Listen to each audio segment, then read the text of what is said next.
बिस्मिल्लाहिर्रहमानिर्रहीम, अस्सलाम वालेकुम। मौजूदा हुकूमत ने सब कुछ अपनी मर्जी का कर लिया, लेकिन फिर भी बात नहीं बन रही। जिस तरह अंधेरे को एक किरण मिटा देती है, इसी तरह से जो सही बात हो वो जितना मर्जी झूठ बोला जा रहा हो उस सब पर हावी हो जाती है।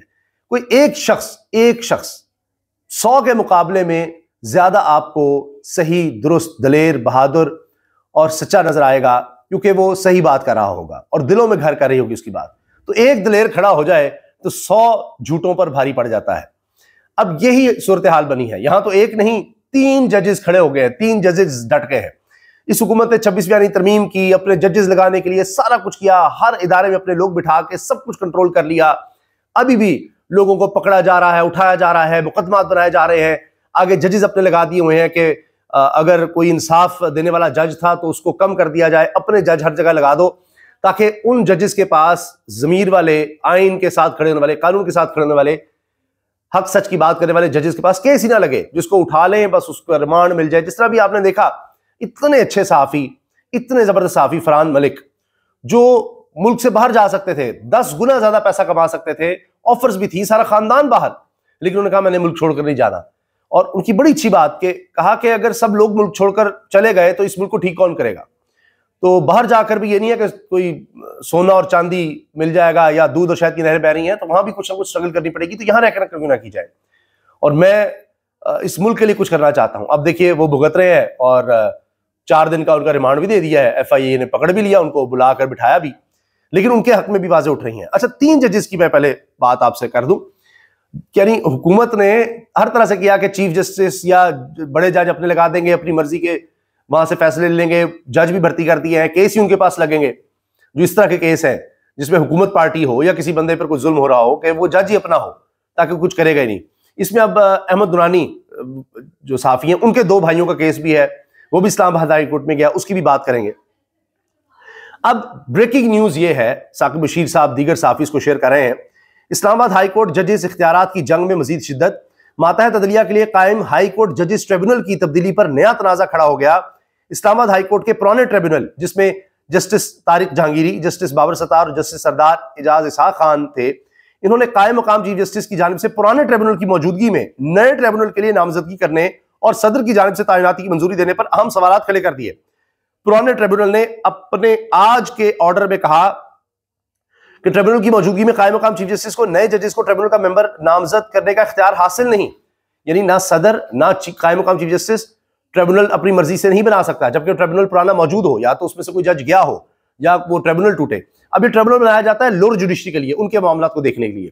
उसमें ये 3 खत लिखने वाले जजेस, जिन्होंने खत लिख दिया मुदाखलत के खिलाफ, जो आइन के साथ खड़े हैं, जो आपके साथ खड़े हैं, अब ये वो 3 जजेस हैं। इनको हटाकर क्या मकसूद है कि हर तरह से इनको साइडलाइन कर दिया जाए और ऐसे जजेस लाए जाएं जो हमारे काम के हों, हुकूमती हों, उनके कहने पर चलें, ताकि निचले जजेस को भी पता हो कि भाई इंसाफ नहीं करना, जो हुकूमत कह रही है वो करना है।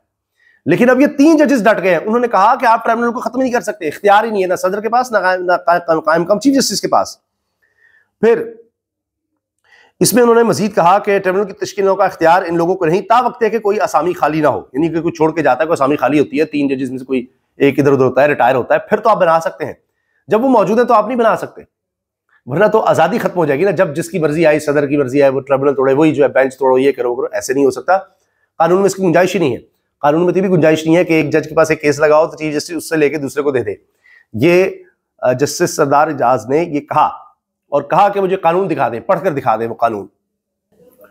तो जब जस्टिस सरदार एजाज साहब ने कहा कि ये मुझसे केस इमरान खान की मुलाकातों के हवाले से किस तरह से वापस लिया जा सकता है और लार्जर बेंच बना दिया, उसको दिया जा सकता है, कानून दिखा दें। तो कानून जब पढ़ा जा रहा था तो साथ साथ मुस्कुरा रहे थे जस्टिस सरदार एजाज, क्योंकि ऐसा कोई कानून नहीं है, उसमें वाज़ेह है इस तरह का इख्तियार किसी को नहीं है। लेकिन यहाँ कौन सा आइन, कौन सा कानून, कौन सा इख्तियार, ऐसे ही चला जा रहा है। अमरियत से बदतर दौर है, बदतर दौर। मगर देखिए, जितना, वही बात मैंने जो शुरू में की, इसमें मायूस नहीं होना। उसी दौर में खड़े रहने का मजा है, उसी दौर में डट जाने का मजा है, उसी दौर में बेहतरी के लिए कोई कुर्बानी देने का मजा है। तो अब आप देखिए, ये 3 जजेस डट गए ना, खबर में आपको बता रहा हूं ना, खड़े हैं ना, मुकाबला कर रहे हैं ना। और हुकूमत मुश्किल में है, कोई एक दिन भी चैन और सुकून का तो नहीं गुजार रहे। सारी चीजें सब कुछ कंट्रोल करके भी कितने बेबस हैं, क्योंकि अवाम इनके साथ नहीं है। रोज इनको बुरा भला कहा जाता है, जा नहीं सकते लोगों में। अब ये इस भेड़िए पे सवार है जो इख्तिदार का एक भेड़िया है, इन्होंने जाली इख्तिदार फॉर्म 47 का इख्तिदार, उस पर सवार है कि जिस दिन उतरे तो यही हमें हड़प कर जाएगा। तो जितना अरसा हो सकता है यही फस्ताइयत जबर कायम रखो और चलते रहो, इख्तिदार पर काबिज रहो, छोड़ेंगे तो गए, कोई हमें नहीं पूछेगा। आने वाले वक्तों में इनके जो और नॉमिनी होंगे उनको भी कोई नहीं पूछेगा। बड़े बड़े जिनके थे लीडर कि जी जब कभी इलेक्शन नहीं हारे, वो हार गए और बुरे तरीके से हारे, वो खानदान हार गए, 9 इलेक्शंस मुसलसल जीतने वाले खानदान हार गए। बदल चुका है माशरा और तब्दीली आ चुकी है, इनको भी इस चीज का अंदाजा है, इसलिए अब इनके पास जितना भी वक्त है बस यही वक्त है, देखते हैं कब तक चलता है। अच्छा मेरा अंदाजा है बहुत ज्यादा नहीं जो इन्होंने सोच रखी है, पता नहीं कितने साल, क्योंकि आमरीत पाकिस्तान में जब भी आई 10-11 साल के लिए आई, चाहे यूब खान थे, चाहे जिया का दौर, चाहे मुशर्रफ का दौर देखिए। तो लिहाजा ये दौर अगर ये समझते हैं कि उसी तरह 10 साल गुजार देंगे, मुझे नहीं लगता। अब T20 का दौर है, अब लोगों में जो अवेयरनेस है, जो अब मुकाबला हो रहा है, आज तक तारीख में ये नहीं मिलता। ओवरसीज पाकिस्तानी जिस तरह खड़े हो गए, यहां मुल्क में कभी इस तरह से गिरफ्तारियां दी गई हो, कभी इस तरह से डट गए हो, सोशल डिजिटल मीडिया पर जिस तरह से आवाज उठाई जा रही हो, ये नहीं हुआ। कभी साफियों ने जिस तरह आज खड़े होकर कुर्बानियां दे रहे हैं, ज्यादा दौर में कोड़े भी लगे, सब कुछ हुआ, मगर क्या इतने साफी थे? ये सब कुछ हो रहा था, इतने कभी साफी ऑफर किए गए? तो देखिए ना, हर जगह पर लोग खड़े हो रहे हैं, जो मर्जी आप कर लें, जितना मर्जी डरा दें, करते रहें। कुछ लोगों में अल्लाह ताला की तरफ से ये सलाहियत होती है, उनको तौफीक होती है कि वो डट जाते हैं। आप जितनों को कंप्रोमाइज करवा देंगे, जितनों को उठा लेंगे, किसी की फैमिली को टॉर्चर करके कुछ करके और पैदा हो जाएंगे, ये सिलसिला चलता रहेगा। अब मिसाल के तौर पर मैंने आपको बताया ना कि अपनी मर्जी से आपने इख्तियार ले लिया किसको चीफ जस्टिस लगाना है, किसको नहीं लगाना, सब कुछ कर लिया। तो ये देख लिए, ये 3 जज खड़े हो गए, तो इन्होंने कहा कि जी ये तो हो ही नहीं सकता। और पुराने ट्रिब्यूनल की जानिब से 13 मार्च मातहत अदलिया की जजेस की अपीलों पर फैसला महफूज किया गया था, जिसके बाद सदर ने पुराना ट्रिब्यूनल तब्दील करके 18 मार्च को नया ट्रिब्यूनल तश्कील दे दिया था। पुराने ट्रिब्यूनल ने अपने ऑर्डर में सदर के इख्तियार इस्तेमाल और कायम मकाम चीफ जस्टिस के इख्तियार इस्तेमाल गैर कानूनी करार दे दिया। फिर यह भी लिखा है कि इन्होंने ये भी कहा कि हमसे कहा गया कि जी जो भी यहाँ रजिस्ट्रार है कि कायम मकाम चीफ जस्टिस ऑफिस की तरफ से कहा गया कि फाइलें भी वापस ले ली जाए, सारा कुछ वापस ले लिया जाए इनसे, इन 3 जजेस से। तो उन्होंने कहा जी ये नहीं हो सकता, ये वो डट गए, खड़े हो गए। साफियों की बात हुई तो आप देखिए हामिद मीर साहब खड़े हैं, डटे हुए हैं, मुकाबला कर रहे हैं। अब रिजवान गलज़ई नौजवान साफी हैं, वो भी उनमें है। तो फरहान मलिक जिनको अब FIA के हवाले कर दिया गया है, जिन्होंने गिरफ्तार कर लिया, तो फरहान मलिक ने लिखा कि मेरे अब्बा अपना सारा माल, ये गालिबन 1948 की बात कर रहे हैं, कहते हैं कि मेरे अब्बा अपना सारा माल, ये साफी बता रहा है जिसने बड़ी बड़ी नौकरियां छोड़ी हैं और अपना प्लेटफॉर्म रफ्तार के नाम से शुरू किया, बड़ा खूबसूरत। मेरे अब्बा अपना सारा माल जायदाद छोड़कर अपनी बेवा माँ और माजूर बहन को अपने साथ लेकर हिंदुस्तान से पाकिस्तान आए थे। उन्होंने सड़कों और फुटपाथों पर बैठकर तालीम हासिल की, डॉक्टर बने, 40 साल कराची के एक पसमानदा इलाके में सस्ते दामों गरीबों का इलाज किया। इनके सब बच्चे बाहर चले गए, अब सिर्फ अकेला मैं हूं जो पाकिस्तान में रह गया। ये गिरफ्तारी से पहले की बात है कि अब मैं अकेला मैं हूं जो रह गया हूं, बाकी सब बाहर चले गए, इनके बहन भाई जो भी हैं। तो पिछले 10 सालों में कितनी बार लोगों ने कहा फरहान बाहर चले जाओ, मैंने हमेशा इनकार किया, क्यों चला जाऊं, ये मेरे बाप का मुल्क है। आज नोटिस मिला है मुझे, एंटी स्टेट हूं कि जी तुम स्टेट के खिलाफ हो। इस पर रिजवान गलज़ई ने, बहुत नौजवान साफी फरहान मलिक को कहा, पिछले 10 यानी को कोट किया कि वो कह रहे थे कि जी मुझे 10 सालों से कहा जा रहा है कि बाहर चला जाऊं, और आज फरहान मलिक साहब को गिरफ्तारी कर लिया गया। फिर हामिद मीर लिखते हैं ये उन सब साफियों और प्रोफेशनल्स का अलमिया है जिनको बैरून मुल्क इंतहाई पुरकशिश नौकरियों और पाकिस्तान से 2 गुना नहीं 10 गुना ज्यादा तनख्वाह की पेशकश हुई, लेकिन हमने पाकिस्तान में रहना अपनी जिद बना लिया। आज पाकिस्तान में ऐसे हालात पैदा किए जा रहे हैं कि खुदा न खास्ता हमें अपनी जिद पर पछतावा हो। याद रखिए, अपने जाती मफाद के लिए पाकिस्तान को नुकसान पहुंचाने वाले आज बड़े ताकतवर हैं, लेकिन इनका अंजाम अच्छा नहीं होगा। हामिद मीर कह रहे हैं अंजाम अच्छा नहीं होगा।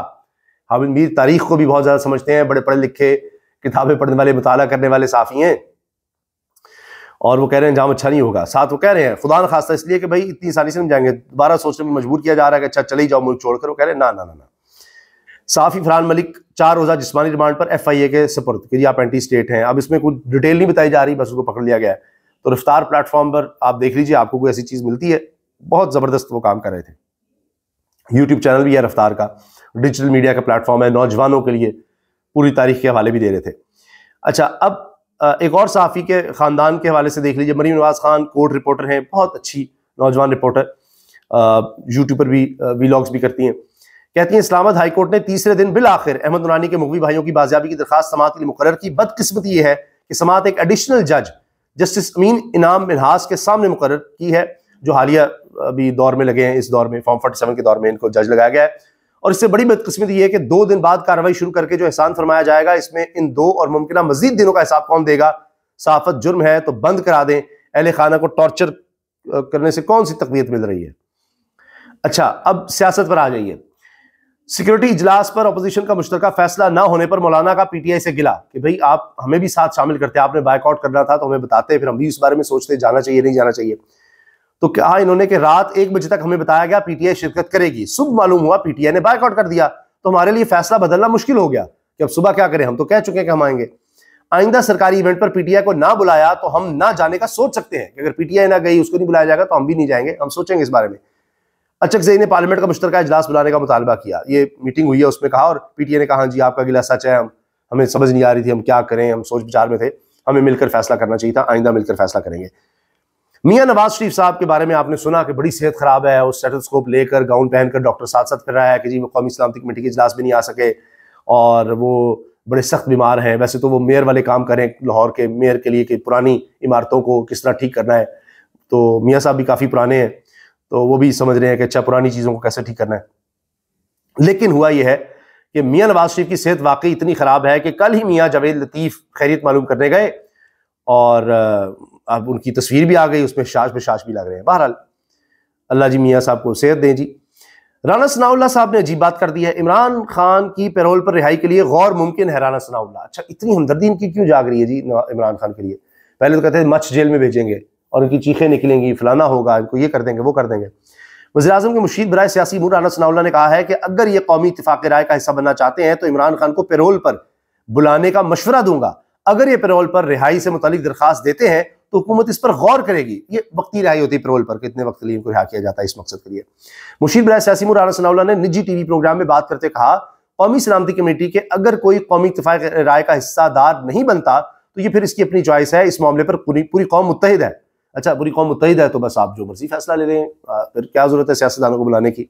ना अख्तर मेंगल को बुलाया, ना अब्दुल मालिक बलोच को बुलाया, ना महमूद अचकज़ई जिनकी आप कहते जी बड़े इज्जतदार लोग हैं, ना उनको बुलाया, ना वो आए, ना वो आपके साथ खड़े हैं। बाकी जमात इस्लामी दीगर जमातें तो उनको नहीं बुलाना चाहिए कि चूंकि इलेक्शन भी झुर्रू थे, जो तो आ सका ठीक है, बाकी क्या उनका वोट बैंक नहीं है, लाखों में तो होगा ना, लाखों लोग तो उनके साथ भी होंगे, जमात इस्लामी जैसी जमातों के साथ कि जो आपको पार्लियामेंट में शायद उस तरह नजर नहीं आती, तो उनके साथ भी हैं, और भी इस तरह की जमातें होंगी। खैर, तो अच्छा इस मामले पर उन्होंने कहा जी दहशतगर्द इंसानी मुजरिम है, तो इस तरह की दीगर बातें की। तो ये है कि जी बहरहाल उन्होंने कहा कि अगर इमरान खान जो है वो आना चाहते हैं इसमें तो उनको पैरोल पर हुकूमत रिहा कर सकती है। तो इमरान खान पता नहीं इनकी बात मानेंगे नहीं, लेकिन राना सनाउल्लाह साहब की ऑफर मौजूद है। पीटीआई के खिलाफ सख्त एक्शन की तैयारियां, पीटीआई के लोग पाकिस्तान को ऑनलाइन नुकसान पहुंचा रहे हैं, बैरिस्टर अकील मलिक लें जी, ये भी काबीना का हिस्सा बने हैं। और मैंने आपसे पहले ही अर्ज कर दिया था कि हुकूमत ने सियासत ही करनी है, दहशतगर्दी की जो लहर है इसमें उन्होंने क्या करना है, तहरीक इंसाफ को और ज्यादा रखो। अच्छा ये मौका आ गया है, कोई माशी मसला आ गया है, IMF नहीं मान रहा, फलान नहीं हो रहा, तहरीक इंसाफ के खिलाफ बयान दे दो। दहशतगर्दी हो रही है, तहरीक इंसाफ के खिलाफ बयान दे दो। और मसला आ रहा है, तहरीक इंसाफ के बंदे उठा लो, इनकी सोशल मीडिया टीम को पकड़ो। ये सारा कुछ हो रहा है जी, ये लोग कर रहे हैं, तहरीक इंसाफ करी, तहरीक इंसाफ करी है। इनको बुनियादी फैक्ट्स का या तो पता नहीं है या जानबूझकर इस तरह करते हैं। सोशल डिजिटल मीडिया ये एक आम इंसान के पास, हर पाकिस्तानी के पास एक टूल है, एक आवाज है अपनी बात कहने की। मिसाल के तौर पर वो तहरीक इंसाफ से मुत्तफिक नहीं है। अभी क्या हुआ, ये जा रहे थे ना तहरीक इंसाफ वाले इजलास में, तो रिएक्शन आया, तो फिर उन्होंने कहा अच्छा नहीं जाते, वहीं से आया। तो अब असल में इस वक्त हो ये रहा है कि तहरीक इंसाफ की पॉलिटिक्स वो एक आम आदमी, आम पाकिस्तानी की सोच के साथ अलाइंड है। जिस तरह वो सोच रहा है तहरीक इंसाफ उस तरह से जा रही है, उसकी मजबूरी बन चुकी है कि अगर तहरीक इंसाफ वाले कुछ और फैसला करना भी चाहते हैं तो ऐसा रिएक्शन आता है, वो कहते हैं नहीं अच्छा हो रिएक्शन आ गया, ये कर दे। तो अब चूंकि उसके साथ लाइन है तो अब पूरा पाकिस्तान एक और तरह से सोच रहा है और तहरीक इंसाफ को उसी तरह सोचने पर मजबूर कर दिया गया है। या उनकी और पूरे पाकिस्तान की जो जितने भी लोग सोशल मीडिया इस्तेमाल करते हैं, हर पाकिस्तानी फेसबुक पर नहीं तो ट्विटर पर है, यूट्यूब देखता है, अपने इजहार करता है, तो उनकी एक ही सोच नजर आती है। दोनों को ये निजाम कबूल नहीं है, दोनों समझते हैं फिस्तायत, जबर, तशद्दुद हो रहा है। तो एक जैसे नजर आते हैं तो कहते हो ये सोशल मीडिया सारा तहरीक इंसाफ ही है। अब हर पाकिस्तानी को आप उस खाते में डाल दें, 25 करोड़ लोग हैं, किस किस की आवाज आप बंद करेंगे? तहरीक इंसाफ वालों को सारों को बंद कर रहे हैं, सारे इनके प्लेटफॉर्म बंद कर रहे हैं, बैन भी किया ना कि वेबसाइट वगैरह सब कुछ, खान भी अंदर है, तो लोगों की आवाज दब गई। मैं आप सर्च कर रहा हूं कि अब ये नहीं है कि आप इमरान खान को रिहा करेंगे, वो डील भी कर जाएगा, वो जनाब सब कुछ ये कर दे वो कर दे और वो पता नहीं कंट्रोल कर लेगा, आज वो बिल्कुल कोई यू टर्न ले ले और सारी कौम उसके साथ यू टर्न ले लेगी कि हाँ जी, ऐसा नहीं होने वाला। अब ये जो सोच का जिन बोतल से बाहर आ चुका है, इसको अब खान भी उस तरह नहीं कर सकता वापस। फर्क जरूर पड़ेगा कि अच्छा आप देखेंगे कि चलो जी शायद कोई डायरेक्शन मिल गई है, अगर इमरान खान भी कॉम्प्रोमाइज कर गए या वही कि उन्होंने डील कर ली, कुछ कर लिया, तो आप देख लीजिएगा उसका भी रिएक्शन आएगा। तो ये समझ लेना कि ये सारा कुछ वो करवा रहे हैं, ये या तो बहुत ही बेवकूफ़ी है, अहमकाना सोच है, अक्ल ही नहीं है, या फिर ये अपनी तरफ से बड़ी अपनी चालाकी मार रहे हैं कि इस चक्कर में हम जो है ना इनको तरीके इंसाफ वालों को दबा दें कि ये देखें जी ये सारा कुछ कर रहे हैं, इनके खिलाफ सख्त एक्शन की हम तैयारियां कर रहे हैं, ये अवाम के खिलाफ सख्त एक्शन करते चले जा रहे हैं इस चक्कर में। अच्छा, आखिर में हुकूमत का सुन लीजिए कि हुआ ये कि इन्होंने क्या कहा था, याद है आपको कि जी हम सर्दियों में बिजली का पैकेज लेकर आ रहे हैं, बिजली हम सर्दियों में कि जी आप सनत ज़्यादा इस्तेमाल करें तो जितनी ज़्यादा आप बिजली इस्तेमाल करेंगे हम उस हिसाब से आपको रेट कम कर देंगे ताकि ज़्यादा इस्तेमाल हो, प्रोडक्शन हो, सनतें चलें। हुआ क्या है कि फरवरी में पाकिस्तान में 5 साल की कम तरीन बिजली पैदा की और इस्तेमाल हुई है, इंडस्ट्री बंद हो गई, तबाह हो गई कि इन्होंने कहा भी हम इंसेंटिव करेंगे आप बिजली ज़्यादा इस्तेमाल करें, कारोबार ही नहीं है। वबा के बाद 5 साल क्यों पहले का कहा जा रहा है, उस वक्त वबा का दौर था, फैक्ट्रीज उस वक्त बंद हुई थी, तो दोबारा फिर चलने लग गई SOPs के साथ जो भी था, लेकिन उसके बाद बदतरीन दौर ये आ रहा है। तब तो चले एक वबा थी ना, उसकी वजह से ये थोड़े सही वक्त आया, अब तो ऐसा कुछ नहीं है। अब हालात ऐसे हो गए कि सारा कारोबार ही ठप है और बाकी कारोबार ठप करने के बाद ये लोगों को भी ठप करना चाहते हैं कि इनका बस चले, जो भी सोशल मीडिया इस्तेमाल कर रहा है सबको ही अंदर कर दो, सबको ही जेल में डाल दो। इन्होंने तो पूरे पाकिस्तान को एक बड़ी सी जेल बना दिया ना, जहां आप सोच नहीं सकते, जहां आप अपनी मर्जी से कोई बात कह नहीं सकते, कोई ख्याल नहीं कर सकते, अपनी मर्जी से वोट अगर आप दे ही देंगे तो माना नहीं जाएगा। पूरे पाकिस्तान को इन्होंने एक जेल में, एक बड़ी जेल में कन्वर्ट कर दिया है कि जनाब आप हमारी मर्जी के बाद कुछ नहीं कर सकते।